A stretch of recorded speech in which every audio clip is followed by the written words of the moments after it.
Hello and welcome to another installment of the Weird Chronicles. Each episode, we bring you tales of action and adventure from Malifaux and the other side. The wild places of Malifaux are always dangerous, and the Knotwoods are no exception. Packs of wild animals make their homes among the twisted trees, and they do not hesitate to attack intruders. But sometimes, even more dangerous forces lurk in the shadows, ready to hunt and kill. I hope you enjoy The Long Walk Home.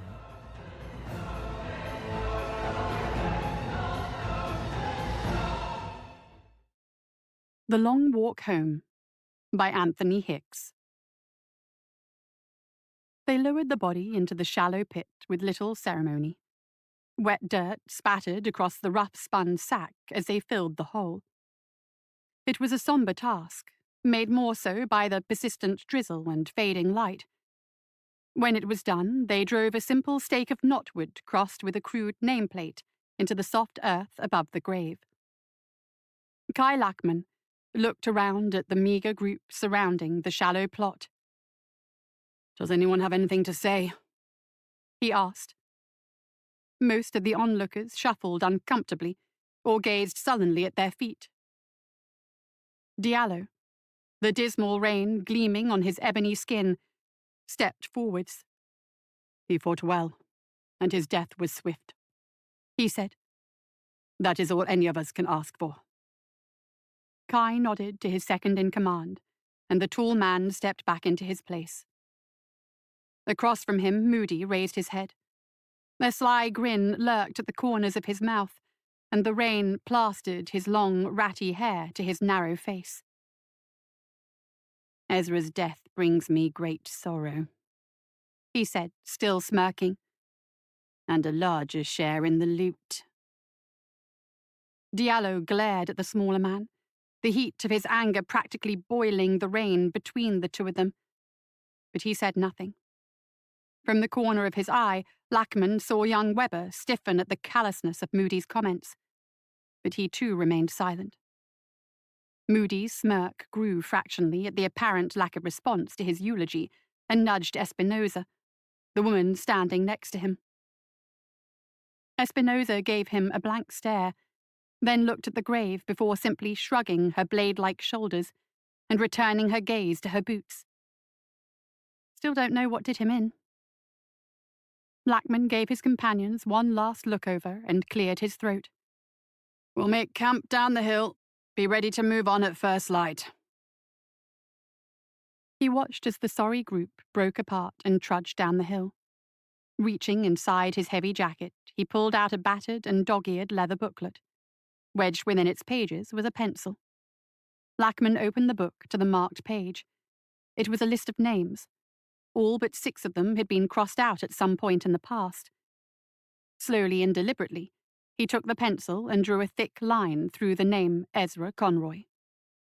He placed the pencil back inside the book, closed it up, and stuffed it back inside his pocket. A long, heartfelt sigh escaped him. Too many fallen friends. He rubbed one hand across his craggy features, wiping away the drizzle that had settled on him, and turned to follow his companions down the hill.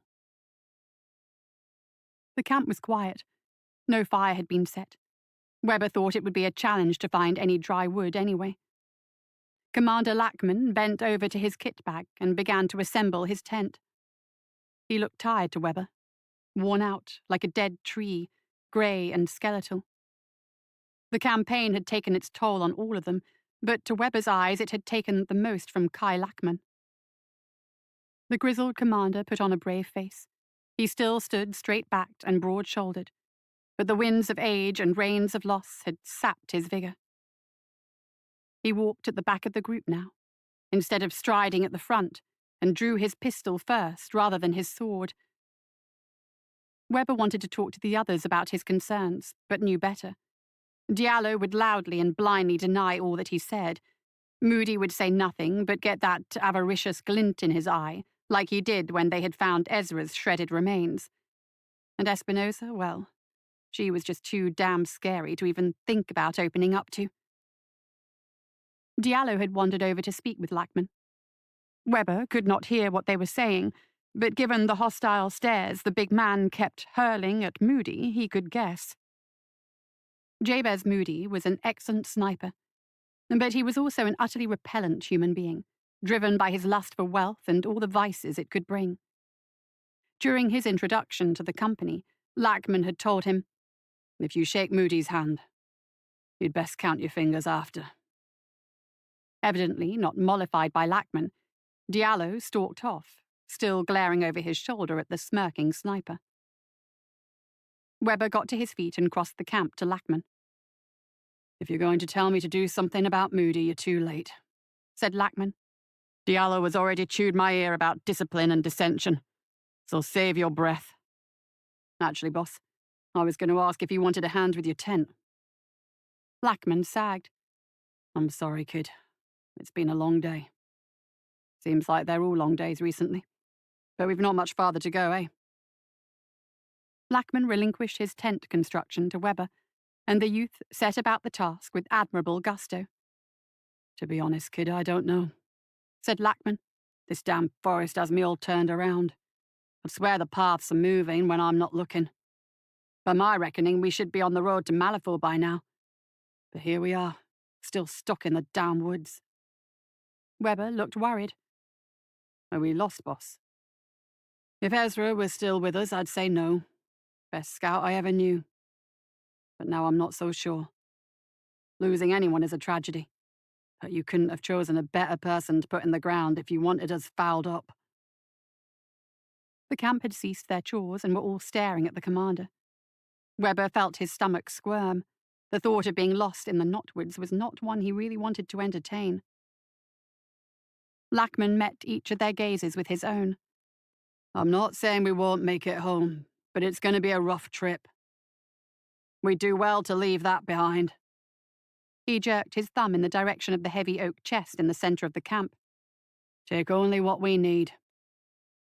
Moody slithered to his feet, that irritating grin crawling across his face.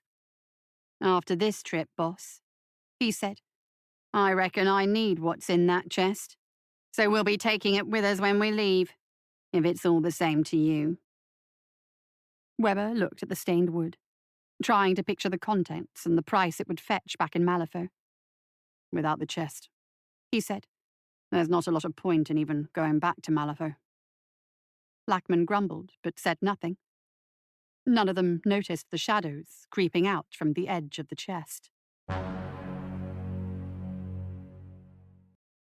Lackman stretched his neck again, trying to ease some of the stiffness that had settled there. The night's rest had proved a poor one, and his battered body felt every cut and bruise of his martial life. Ahead of him, Diallo plodded on, the heavy chest of looted treasures strapped to his broad back. The sour atmosphere between him and Moody had not improved, and Lackman worried it might soon spill over into violence. He had separated them, placing Espinosa between them in the order of march, and that had been enough for now. They walked like that for hours. The sun rose ahead of them, its weak light pushing through the forest canopy. Shadows crisscrossed their path as they pushed onwards. Lackman saw a pair of brightly coloured songbirds chase one another through the dappled light, disappearing from view behind the trunks of a mighty tree. As he watched, one of the birds became snared on a patch of sticky bark. A fleshy lump of fungus bloomed around it, enveloping the creature while its mate squawked wretchedly. A shiver tickled his spine, as a knotwood reminded him of its true nature. Noon brought a respite from the relentless marching. The sorry company set up a makeshift camp and rested. Webber broke out a portion of trail rations, carefully doling out portions of dried fruit, nuts, and jerked meat to his companions. Lackman watched him count a handful of berries into Espinosa's outstretched hand. She regarded him with the same blank expression she gave everything. He realized that despite serving with her for more than 2 years, he knew precious little about the woman. Her patchwork armor and paired swords were of 3 Kingdoms design, but she was clearly not from there. She and Webber could not have been more different. Where she was quiet and withdrawn with hollow eyes and an empty expression, He was bright and talkative. Lackman worried the campaign might have sapped his remaining optimism, but was pleased to see that was not the case. "What are you going to do with your share, boss?" asked Webber as he plopped down on the damp earth. Lackman smiled slowly before answering. "Rest, I think. Rest and re-equip. This company will need some fresh blood if it's to continue, and folks don't work for free." Webber nodded, considering what Lackman had said. "What about you, Diallo? Where's your share going?" "I will bring my family through the breach. It has been too long since I saw my wife and son." "I didn't know you had a family, Diallo," said Webber. "You never speak of them." "Some things are best kept private around open ears and empty heads," replied Diallo, looking pointedly at Moody. "Whiskey," said the sniper as if on cue. "Lots of whiskey. And then I might buy me some quality time with Long Sally down at the Briar Rose. Maybe a couple of our friends, too." Lackman chuckled at Moody's words. "Your turn, Esmond. What will the young Mr. Webber be spending his hard-earned coin on?" Webber remained silent for a long moment. Lackman could see he was struggling with his answer. "I think I'm going to muster out," he said finally. "Buy myself a house, find a wife, and settle down. Soldiering's been good to me, but I don't think I'm cut out for it." Lackman smiled again, softer now. "I think that's very wise, Mr. Webber. What about you, Espinosa? Any thoughts of becoming an honest woman?" She was silent for a moment. "Whatever got Ezra is still out there. We may not make it back."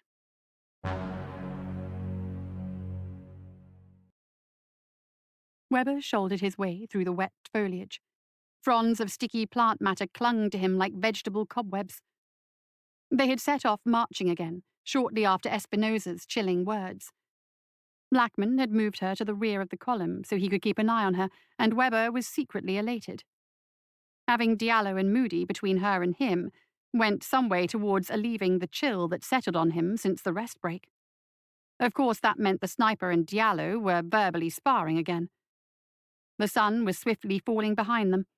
The terrain had become far more rugged, and the constant bickering between his two companions was not improving matters any. A steep gorge yawned ahead of them. A vertiginous slope, studded with rain-slick rocks and patches of slippery moss, fell away beneath Webber's feet. He cried out and halted suddenly, grasping onto a nearby tree limb to keep from plummeting into the gorge.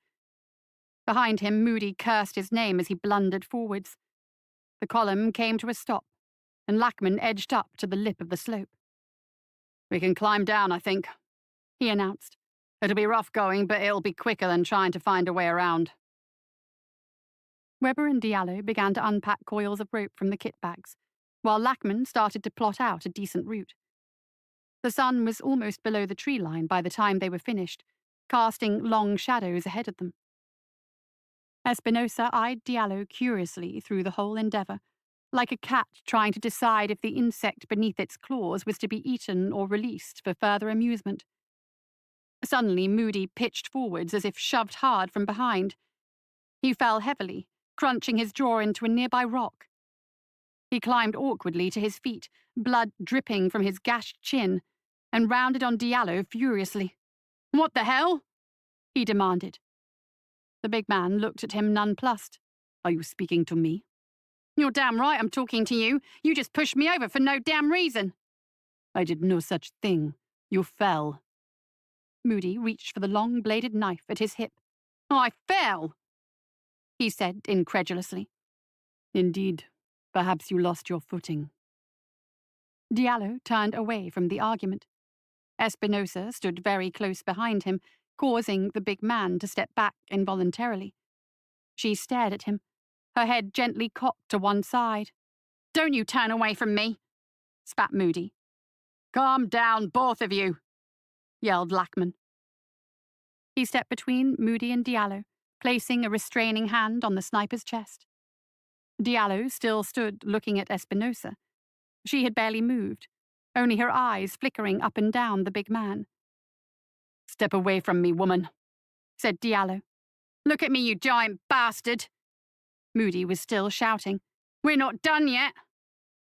Lackman placed his other hand on Moody. "You need to take a breath, son," he said. From his spot at the head of the column, Webber saw only glimpses of what happened next. Espinosa's blade slashed up from its scabbard, carving a shining silver arc through the air and into Diallo's chest. A welter of blood, bright and wet, erupted from the perfect red line the sword left behind. The big man tottered backwards, collapsing into Lackman. "What the—" Lackman began, as both Lackman and Diallo went down in a tangle of limbs and bursting crimson. Wordlessly, Espinosa spun the dripping blade in her hand and reversed the stroke. It bit into Diallo's outstretched leg, shearing through muscle and bone effortlessly. The man's scream seemed to jolt Webber and Moody into action. The sniper reached for his long rifle, fumbling with the straps of its harness. Webber cried out and rushed at Espinosa, his own sword ripping free of his hip. Espinosa's second blade appeared in her other hand. It rang as it intercepted Webber's downward cut. For the briefest moment, Webber saw confusion in Espinosa's hollow eyes. "I saved him, you damn fools!" she yelled. "It almost got him!" Webber screamed out and hacked at her again and again. His rising fury clouded out any hope of swordsmanship. Espinosa ducked and parried with easy grace, never once attempting to strike back. Behind him, Webber heard Lackman calling out for aid, his voice tinged with mounting panic. "Get down!" yelled Moody. Webber heard the ominous click of the sniper's rifle cocking and hurled himself to the ground. The shot roared out. Incredibly, Espinosa swayed aside and the bullet meant for her head tore a chunk from a sapling at the base of the slope. Moody swore and swiftly began to reload. Espinosa spun on her heel and sprinted for the tree line. Swift as a deer, she vanished amongst leaves. Moody fired a second shot, tearing up clumps of vegetation, but she was gone. Webber and Moody stared after her, their mouths agape. It took them several frantic minutes to staunch the flow of blood pouring from Diallo. Clothes were torn into impromptu bandages, and what little water they could spare was used to wash his wounds clean. It looked bad for him. The cut on his chest was deep, down to the bone deep, and despite the constant pressure and improvised first aid, the bleeding just would not stop. It had slowed considerably, but never ceased. The wound on his leg was even worse. Espinosa's attack had all but severed the limb at the knee. They tied off his leg with a tourniquet to stop the arterial jet, and did what they could to stitch the awful wound closed. But it would take more than their paltry skills to save the leg. Lackman stood over his oldest companion and friend. Diallo was grey and bathed in sweat, his face twisted in agony. Only the man's legendary resolve kept him from sobbing like a child. As it was, he whimpered now and again, but for the most part remained silent. Behind him, Webber, looking almost as bad as Diallo, rubbed his sticky, red hands on a tuft of grass. There were tears in his eyes as he scratched at Diallo's blood, desperate to be rid of it.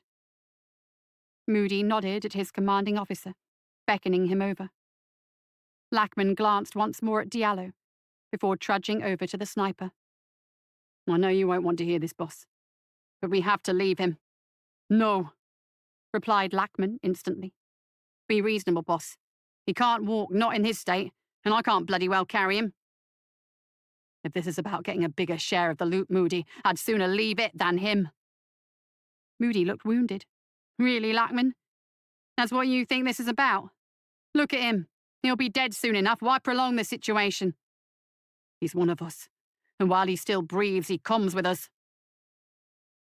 "About that, boss." Lackman grabbed Moody by the front of his coat, murder burning in his eyes. "You're not thinking clearly, Moody," he hissed. "That thing you think you're about to suggest to me, it's really not a good idea. I'll save you the ignominy of me kicking your ass by letting you take Webber here and going to find us some fresh water. Maybe rethink your position. What do you say? That sound like a good idea roundabout now? He shoved Moody backwards. The sniper staggered a few steps before righting himself. He glared at Lackman. Lackman stared back, his face stone. Moody smoothed out the front of his long coat. Come on, Webber, he said. Let's go take a look around. We might be here a while. Lackman watched them stalk away. Slowly he eased his hand off the grip of his pistol and returned to Diallo.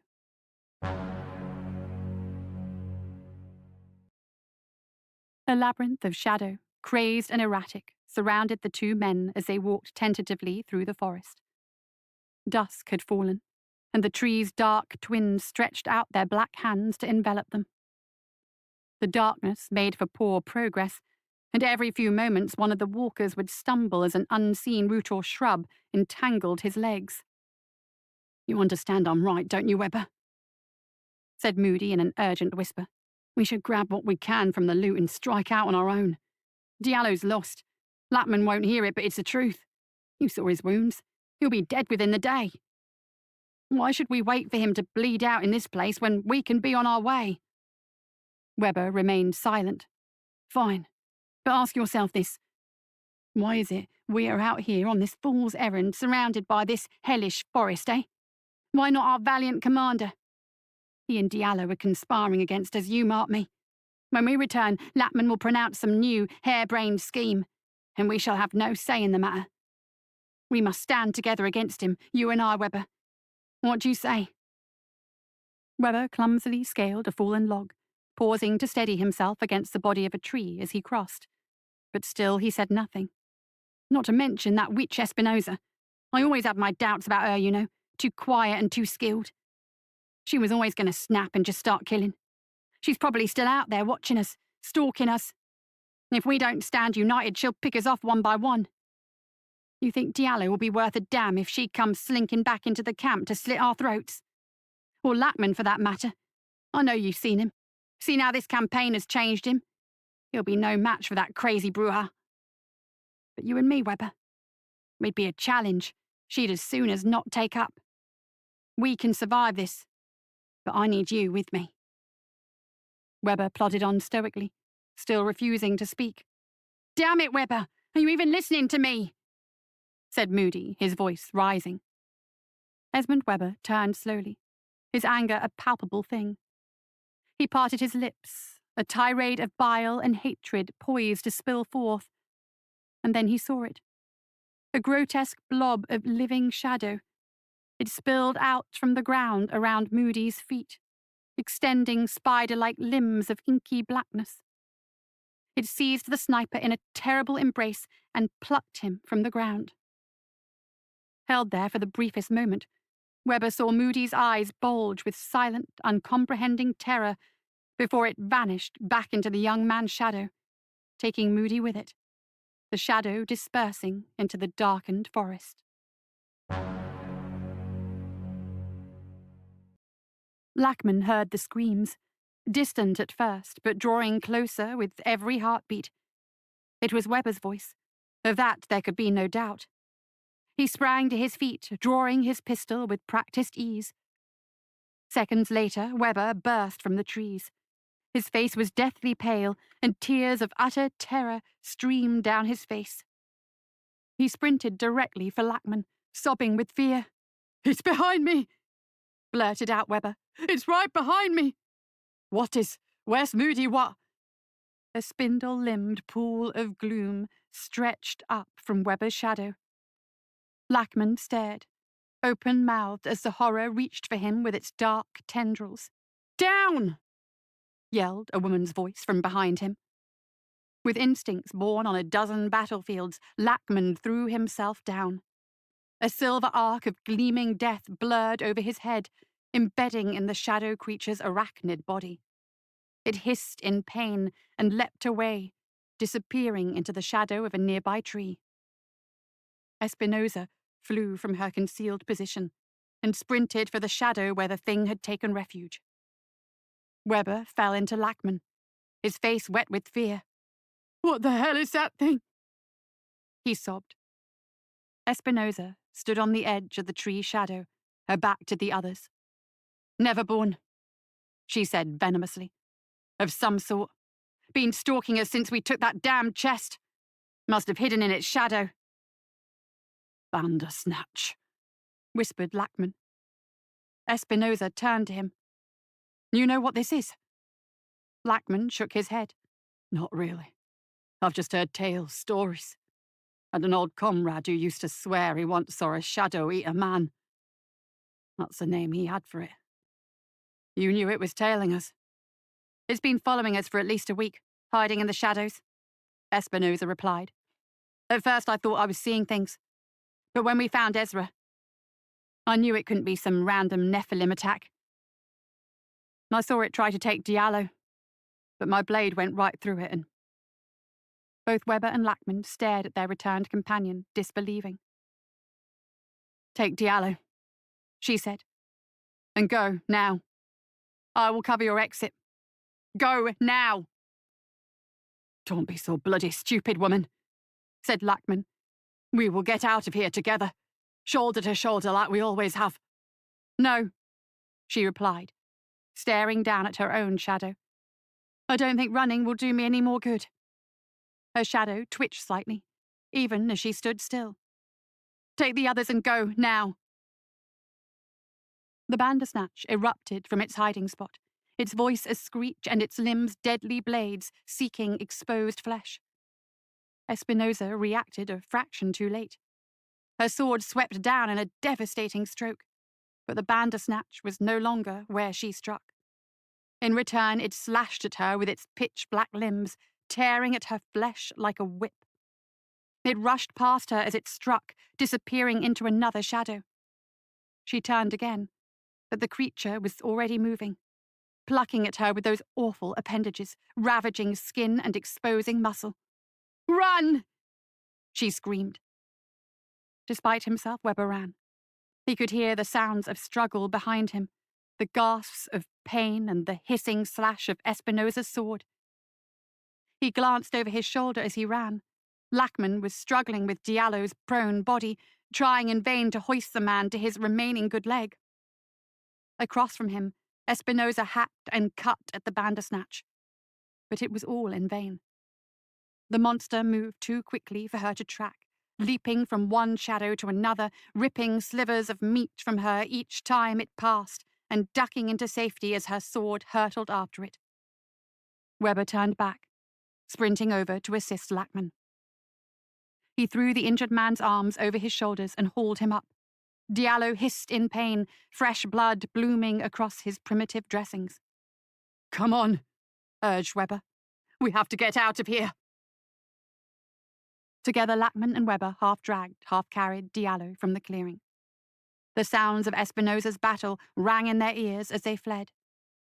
The thought of leaving her behind like this burned Weber as much the effort of keeping Diallo on his feet. They lurched from tree to tree, tripping and stumbling with every step. Weber was frantic with fear, seeing the Bandersnatch everywhere. Each exposed root or low branch became a reaching claw or groping tentacle. Time and again his heart froze as the forest's inanimate wardens scraped his flesh or tangled his hair. Finally, the panicked flight proved too much, and he fell. Diallo gasped with pain as one half of his support vanished from under him. Lackman hauled on the bigger man's arm, grunting with effort. Somehow he managed to keep him upright. Weber thrashed and wailed on the floor, convinced the Bandersnatch had ensnared him. After several terror-fueled seconds of struggle, he realized it was in fact a particularly thick bramble entwined about his legs. "Get up, you damn fool," said Lackman, wheezing. "I need your help." Weber kicked the last of the bramble from his legs and struggled to his feet. He slipped his shoulder beneath Diallo's arm once more and took the weight.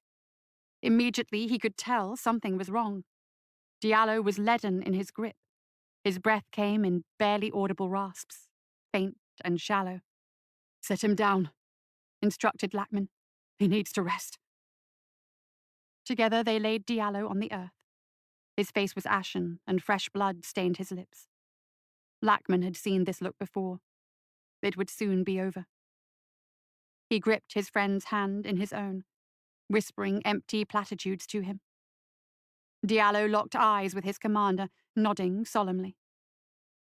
A shuddering sigh trembled through his body, and his face went slack. Lackman let out a strangled sob as his oldest friend passed from this existence to the next. He felt the warmth of Webber's hand on his shoulder, a young man's attempt at comfort. "I'm sorry, boss," he said in a cracked voice. Lackman rose slowly, wiping the tears from his face. "Come on," he said. "We have to keep moving." The clearing opened up before them quite suddenly. Webber pulled up short as the trees parted, exposing a pool of moonlight, crisscrossed with a spider's web of shadows. Above them, dark clouds scudded across the night sky, casting shifting pools of black on the ground beneath. At the center of the clearing, in a roiling pool of moonlight, sat a stained oak chest. "Is that what I think it is?" asked Webber, horror rising in his voice. "Yes," said Lackman. "I think so. But how? I don't understand." Lackman looked around carefully. He eased the pistol from the holster at his hip. "I don't think the Knotwoods are quite done with us yet," he said. What are you talking about? The Knotwoods have done this. What do you mean?" "Come on. We're not playing this game." Lackman turned away from the clearing and plunged back into the trees. They pushed on for several minutes before stepping into a second clearing, the chest plainly visible at the clearing's center. Webber snorted out a panicked laugh. "What the hell?" he said, his voice tinged with growing dismay. Lackman stood deathly still. He scanned the expanse with a veteran's eye. For a simple creature of flesh, of blood, there were precious few places to hide. But the creature that stalked them was anything but flesh and blood. Shadows uncounted webbed the ground, covering it like fractures in a broken window. Without warning, Webber hopped out from the moonlit spot they stood in, stepped precariously into a second pool of light. "What the hell are you doing?" hissed Lackman. "What choice do we have?"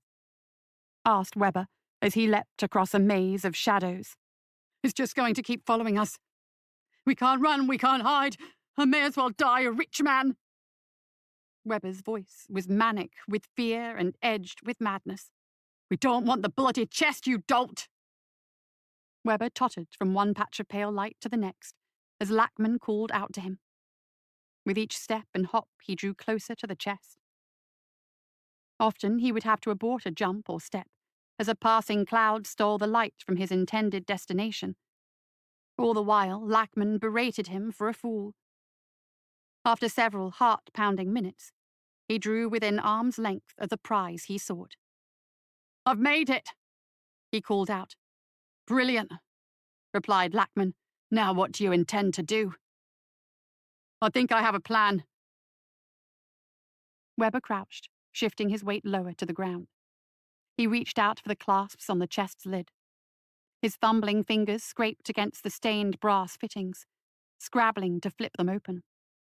Across the clearing, Lackman watched anxiously. The wind had picked up, and the once crawling clouds had become erratic. Webber flipped the first catch open. It snapped up with a satisfying clunk. "One down!" he shouted. Lackman muttered under his breath, cursing the boy for a madman. Webber leaned forward, extending his reach out towards the second clasp. His weight shifted onto the balls of his feet, and he teetered forwards. The tips of his fingers caught under the heavy brass clip, and he strained to flip it open. It flipped up, and the sudden motion caused Webber to stagger forwards a step. He collapsed onto his hands and knees, falling into the shadow of the chest. Lackman's breath caught in his throat. For what seemed like the longest time, both men simply froze. Nothing happened. Webber let out another terrified laugh and stood up, reaching to open the chest lid. Black tendrils, spider-limbed and deadly, snapped out from beneath his feet, wrapping him and the chest in a deadly embrace. Lackman screamed and raced forwards, the pistols in his hands barking. The Bandersnatch held Webber firm as Lackman ran towards them. Then it was gone. In a single, fluid motion, it yanked the younger man and the chest into an abyss of shadow. The clouds parted above Lackman. Moonlight flooded the clearing, chasing the umbral maze away. It was too much for Lackman. The disastrous campaign, the loss of his company, his friends. He was too old for this, had seen too much death, felt too much pain. He knelt in the center of the clearing and waited for the Bandersnatch to return and take him. There were no tears, just the simple sigh of an old man who knew the end was near and was too tired for the fight. The night was long and cold. Lackman waited for the death blow, but it never came.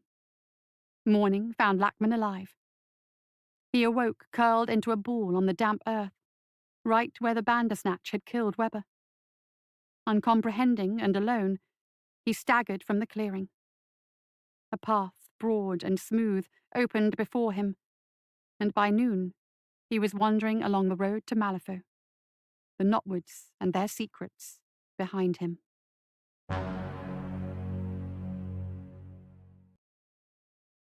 3 days later, Kai Lackman stood before 4 gravestones in a dismal cemetery in Malifaux.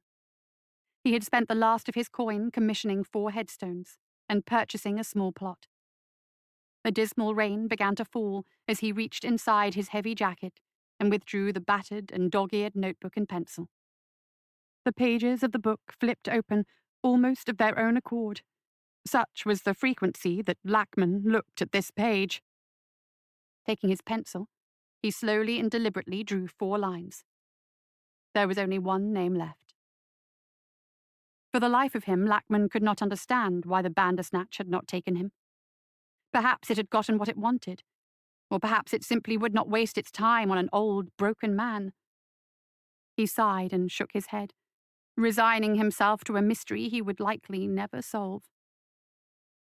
As he left the cemetery, inky tendrils danced around the edges of Lackman's shadow.